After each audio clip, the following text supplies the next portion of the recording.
Hello friends, स्वागत है आपका आपके अपने लीगल चैनल में। मैं हूं एडवोकेट सनी शर्मा और दोस्तों आज की इस वीडियो में बहुत ही इंपॉर्टेंट चीज मैं आपको बताने वाला हूं। मैंने पहले भी क्रॉस क्वेश्चंस पे कई सारे वीडियो बनाए, लेकिन आज के जो क्रॉस क्वेश्चंस हैं बिल्कुल के हट करके हैं। आज मैं आपको बहुत कुछ समझाऊंगा। जो भी जूनियर बच्चे इस वीडियो को देख रहे हैं उनके बहुत काम आएगा, और जो भी हस्बैंड एंड वाइफ इस वीडियो को देख रहे हैं उनके भी बहुत काम आएगा। क्योंकि दोस्तों यहां मैं बताने वाला हूं कि अगर आपका कोई डाइवोर्स केस चल रहा है और वाइफ से क्रॉस होना है तो उस क्रॉस एग्जामिनेशन में आप क्या क्या पूछेंगे कि चीजें आपके फेवर में आ जाए। एक तो देखो जनरल चीजें होती हैं जिस पर मैंने पहले भी वीडियो बनाए हैं, यहां मैं कुछ अलग तरीके से आपको समझाने वाला हूं। ऐसे 16 प्रश्न मैं आपको बताऊंगा जो कि आपको बहुत राहत दे देंगे, और साथ ही स्ट्रेटेजी भी बीच बीच में बताऊंगा। तो बहुत इंपॉर्टेंट वीडियो रहेगा, आखिर तक वीडियो में बने रहिएगा। अभी तक भी चैनल को सब्सक्राइब नहीं किया है तो चैनल को सब्सक्राइब करके नोटिफिकेशन बेल पर जरूर क्लिक कर लें, ताकि इस चैनल पर आने वाली सारी लीगल इंफॉर्मेशन आपको जल्द से जल्द मिल सके। अब सबसे पहले ध्यान ये रखना है कि क्रॉस क्वेश्चन में कई सारे लोग ऐसी गलती करते हैं। बहुत सारे बच्चे आते हैं मेरे पास पूछने के लिए, और बहुत सारे बच्चों को मैं क्रॉस क्वेश्चन में गलत करते हुए भी देखता हूं। गलती क्या होती है, हम सीधा से अटैकिंग मोड पे आ जाते हैं। आप पहला ही प्रश्न सामने वाले से ऐसा पूछ लोगे, वो उसका आंसर नाम ही देगा। आपको पहले एक स्ट्रेटेजी तय करनी है दिमाग में कि उससे चीजों को कैसे निकलवाने, कनेक्शन बना के चलना है। तो डायरेक्टली आपको कभी भी ऐसा क्वेश्चन नहीं पूछना कि सामने वाले को एकदम से हिट हो, कभी नहीं करना ऐसा। पहले उसके साथ एक बॉन्डिंग बनाओ क्रॉस क्वेश्चन, उससे कुछ चीज ऐसी निकालो जिससे आप कनेक्शन बना सको, और फिर जो आप पूछो वो उसका मना ना कर सके। अभी मैं आपको उदाहरण के साथ सब कुछ समझाने वाला हूं, ध्यान से देखना वीडियो को आखिरी तक। आखिरी क्वेश्चन भी बहुत इंपॉर्टेंट सिद्ध होगा आपके लिए। देखिए, सबसे पहले आप एक क्वेश्चन पूछिए, और हमेशा ध्यान रखना जिससे भी आप क्रॉस कर रहे हो ना उससे बहुत प्यार से बात करनी है। कभी भी आपको उसे परेशान नहीं करना, चिल्ला के बात नहीं करनी। बीच में आप थोड़ा सा कर सकते हैं जब आपको सही आंसर ना मिले, बट शुरुआत में बिल्कुल भी नहीं।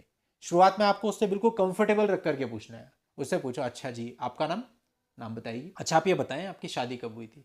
अब जाहिर सी बात है इस प्रश्न में उसे कोई दिक्कत नहीं है ना, वो बताएगी शादी की डेट की, इतनी तारीख को शादी हुई थी। सेकेंडली आप पूछें कि शादी के बाद आप लोग हनीमून पर कहां गए थे। जाहिर सी बात है कुछ ना कुछ बताएगी, विद इन इंडिया और आउटसाइड इंडिया जो भी बताएंगी। तीसरा प्रश्न पूछिए कि जो भी आपकी मैरिड लाइफ रही जितने भी साल की, उस मैरिड लाइफ में आप कहां कहां घूमने गए, किस किस सिटी में आप घूमने गए या किस किस कंट्री में आप घूमने गए। तो वो आपको बताएंगे कि, क्योंकि ऑब्वियसली मैरिड लाइफ में आप लोग कई जगह पर जाते हैं, तो वो आपको बताएंगे कि यहाँ गई यहाँ गई यहाँ गई यहाँ गई।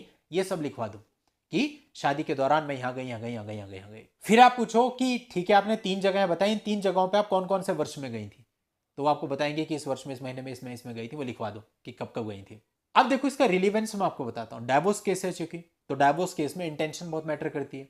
अब बहुत सारे मामले होते हैं जहां पे बहुत ज्यादा आप घूमने गए।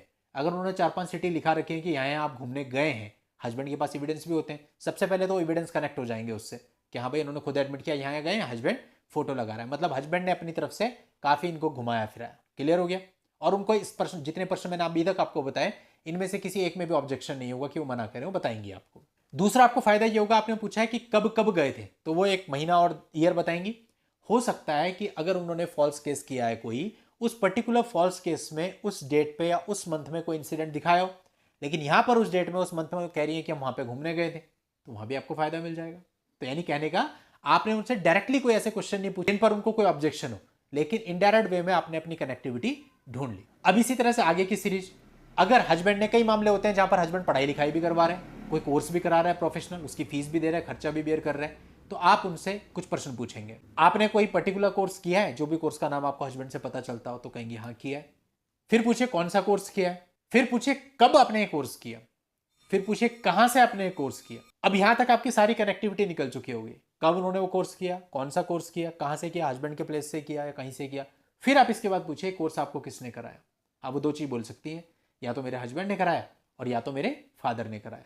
हस्बैंड ने बोलती हैं तो एडमिटेड हो गया, फादर ने बोलती हैं तो ये तो एडमिट हो ही चुका है कि कोर्स किया, ये कोर्स किया। अगर हस्बैंड के पास कोई एविडेंस है तो कनेक्ट हो जाएगा कि झूठ बोल रही है।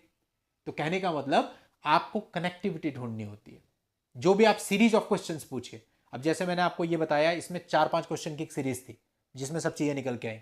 इस तरह से दोस्तों बहुत सारे क्रॉस एग्जामिनेशन हम लोग करते हैं जहां पर लड़की को बताने में भी कोई प्रॉब्लम नहीं होती, इस तरह से पूछा जाता है, लेकिन कनेक्टिविटी में ऐसे बिठा लेते हैं कि आखिरी में आर्ग्यूमेंट्स में उस चीज का हमको फायदा मिल जाता है। तो इस चीज को आपको करना है प्रैक्टिकली, चाहे आप एक लेमैन हैं, चाहे आप एक जूनियर एडवोकेट हैं, आपके ये स्ट्रेटेजी बहुत काम आएगी। अब इसी तरह से आप आगे उनसे पूछिए कि आप मायके किस तारीख को आई थी, कितने बजे आई थी, कैसे आई थी, कब अपने मायके पहुंची थी, कितने बजे पहुंची थी, कौन आपको लेने आया था, मायके पहुंचकर क्या आपने पुलिस कंप्लेंट दर्ज करी, क्यों आई थी आप अपने ससुराल से मायके, ये सारे क्वेश्चन, जब आप इतने सारे क्वेश्चन पूछोगे, इनमें कुछ ना कुछ कॉन्ट्रडिक्शन आएगा ही आएगा अगर आप सीरीज ऑफ क्वेश्चन पूछोगे इसी तरह से सबने बताई। और इसी तरह से आप ये भी पूछ सकते हो उनसे, क्योंकि डाइवोर्स का केस है, लास्ट में पूछे कि आप तलाक चाहती हैं। ऑब्वियसली अगर आपने डाइवोर्स डाला है तो कंटेस्ट कर रही होंगी, वो कहेंगी नहीं नहीं चाहती। फिर आप पूछिए तो फिर क्या आप साथ रहना चाहती हैं, हम तलाक का केस विड्रॉ कर लेते हैं, आप साथ में रह लीजिए, तो कहेगी नहीं साथ में भी नहीं रहना चाहती हूँ। फिर आप पूछिए तो फिर आप चाहती क्या है, ना आप तलाक चाहती हैं ना आप साथ में रहना चाहती हैं, तो फिर आप ही बता दीजिए आप क्या चाहती हैं। और वो जो भी कहेगी, पहले तो उसका आंसर नहीं होगा, लेकिन जो भी कहेगी उसको आप नोट डाउन करा दो कि भाई ये ऐसा चाहती हैं। तो कहने का मतलब, आप डाइवोर्स केस में जो कुछ मैंने आपको बताया, इससे हस्बैंड की जो इंटेंशन है उसको भी क्लियर कर सकते हो। अगर वाइफ ने कुछ झूठ बोले हैं, वो झूठ भी पकड़ में आ सकते हैं। और साथ ही साथ ये भी क्लियर कर सकते हो कि भाई ना तो ये साथ रहना चाहती है, ना तो ये तलाक देना चाहती है, तो मैं क्या करूं, मेरे पास क्या ऑप्शन है। फिर तो मुझे in the interest of justice court को तलाक की डिग्री दे ही देनी चाहिए, जब ये खुद कह रही है कि मुझे साथ नहीं रहना, और वैसे भी मुझे इतना टाइम हो गया, बाकी आपके तलाक के केस में ग्राउंड भी होंगे, जो एविडेंस होंगे वो आप अपने एविडेंस के टाइम पे फाइल भी करोगे।